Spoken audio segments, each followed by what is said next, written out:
Hey everybody, it's me, Edward Jones, back in a new video, Snitches and Tattletales. That's a bit shorter than what I wanted to use originally, which would have been punk-ass snitches and bitch-ass tattletales, but I figured this would be short. No, this is short and sweet and to the point. um, this is, in case you haven't known, in case you didn't know this, I do like rap music. I like gangster rap in particular, especially the ones that it tells a story. And one of my favorite rappers is Project Pat, one of the founders of 3 6 Mafia, and he did a song along with the last Mr. Big called "Tell Tell Tell." And there's a line in the song that it always made me think. Logic of a snitch, you ain't know I'm gonna let you in. Why do 10 when I can go and turn to my friends? And it makes me, and I think about how easy are we to go and tell on somebody, not because they did something wrong, but because either we were trying to save our own ass or because that person just pissed us off. They didn't do anything wrong. They just, had their music playing too loud. Their grass was a little too high, or they were collecting rainwater, things like that. How is it really that easy within American culture to just tell on somebody? Because apparently, I guess we're encouraged to, whether it be, if you see something, call an anonymous tip. But I think it's kind of a shady thing. I believe anyone who's being accused of something ought to come face to face with their accuser. This whole anonymous tip thing.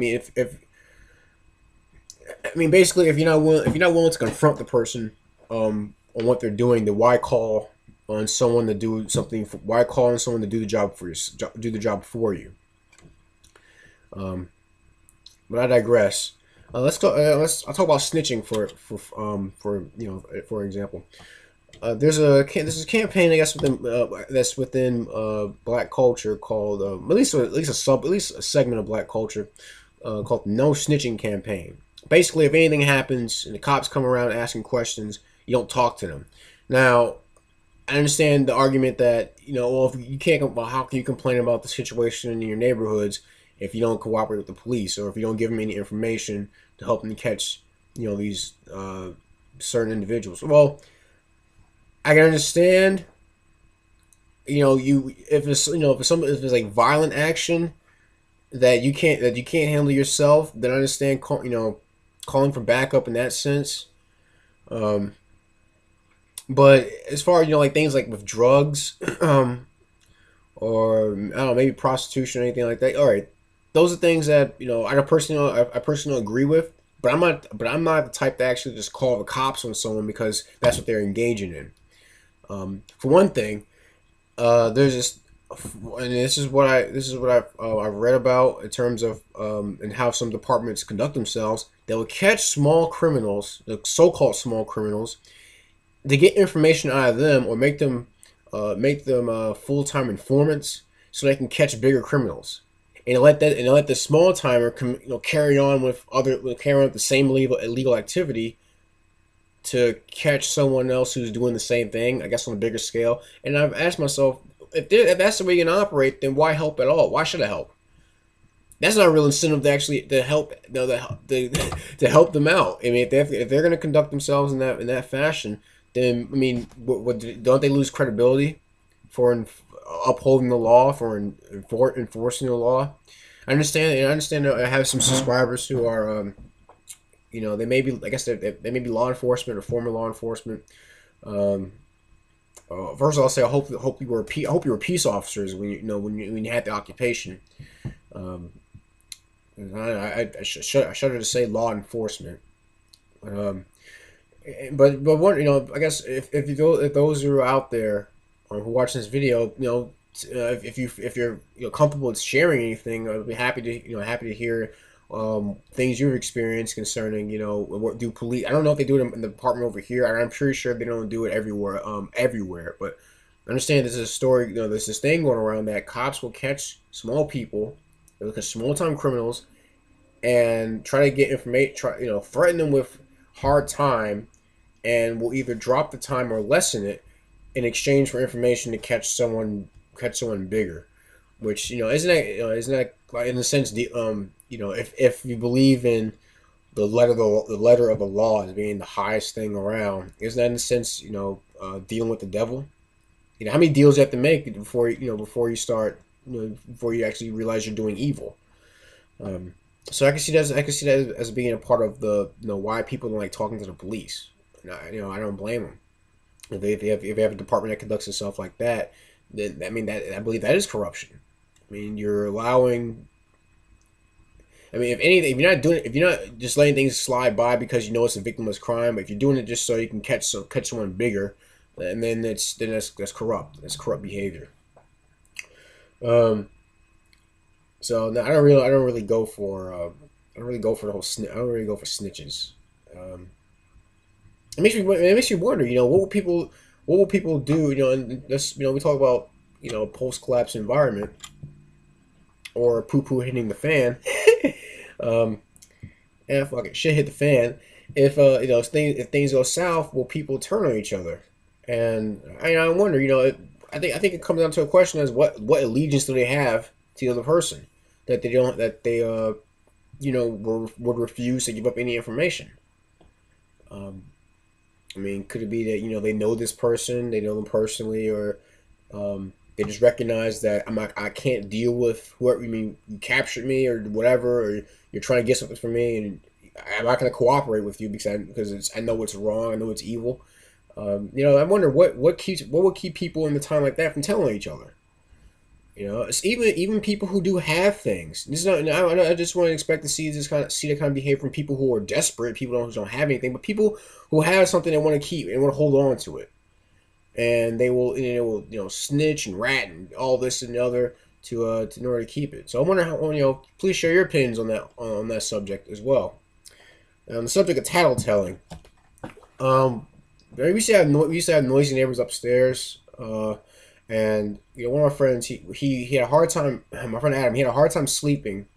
So he would go up and ask please ask him to turn cut down on the noise, and it worked. It worked sometimes. Sometimes it didn't work. And I said to him, I said, I'm glad you're going through it this way than calling the cops because that's or I guess going to the landlord would be the next thing you do if they refuse to do it. But calling the cops, I mean, really, you're gonna call the cop, you're gonna bring force and intimidation because you can't because someone's making a racket. I mean, understand it's keeping you up. I understand it's a nuisance, but it really, if you think about it, would you do that yourself? Would you go up there, kicking their door, smash up their stuff, to give them be quiet? If you would, then I guess that's on you if you're gonna go that route yourself. But I think I would respect that more than calling the cops because at least you're doing the work yourself. Um, tattletelling. What do people? Why do people nowadays tell each other for stupid things? Like I said, with people collecting rainwater. Um, I'm pretty sure that you don't always have some type of local authority, local official going to each house checking. I'm pretty sure someone's told on someone, probably someone they didn't particularly like, someone who probably had their music up. So, they don't like this person. What they got on them like a rat? I can sick the dogs on them for. Come on, man. That's some whole ass activity. To be conducting yourself like that, really. If you don't like it, why not confront them? Do like Doug Bass. I like Doug Bass's advice. If you see some, if you're around some people you don't know, just walk up to them and make contact, introduce yourself. Say, hey, what's up? I have this certain problem that your music is on too loud. I don't want this to carry out any further, but I'm just coming to you straight up like a man. Not this whole I'm gonna call the cops on them because they bother me, or they got their trash can left outside. Their grass is too high, so I'm gonna call a homeowners association on them. That's what I call a bitch assness. Like, come on, really? Do you really gotta go that route? Is it really that serious? But I don't know. Some people out there are petty like that. Some people out there, there are a lot of envious people. And it's a shame that American society, and maybe it's not, maybe it's been like this before, maybe it hasn't, but I mean, it's sad to see that kind of stuff going on nowadays. I have some friends that actually engage in an activity. I won't talk about it. I don't engage in it, but I'm not against it. they engage in activity and they talk about calling the cops on people that they don't like, who do the same thing that they're doing. And I said, what the? I said, hold on. How do you justify that? You're gonna rat on some, you're gonna, sick the dogs on someone that you don't like to get them punished for doing the same thing that you're doing. And I've actually had a friend say, I don't care. I don't like this person. Like, all right, that's enough. Just quit talking about it. You're just running your mouth, and I don't need to hear that mess right now. But please share your thoughts. What do you think? Do you think I'm too much of a rabble rouser because I'm going down this this path of discussion? But I believe it needs to be discussed. Or do you feel the exact same way? Do you have personal stories that you don't mind sharing concerning similar situations? Please make a video response or post comments in the comment section or send me a PM if you don't want to come out public about some of the things you may have witnessed. Um, any gripes, complaints, please send me a PM. I'd be happy to address them best I can. But that's my video, Snitches and Tattletales, aka punk ass snitches and bitch ass tattletales, or something to that effect. I'm Edward Jones, and thanks for watching.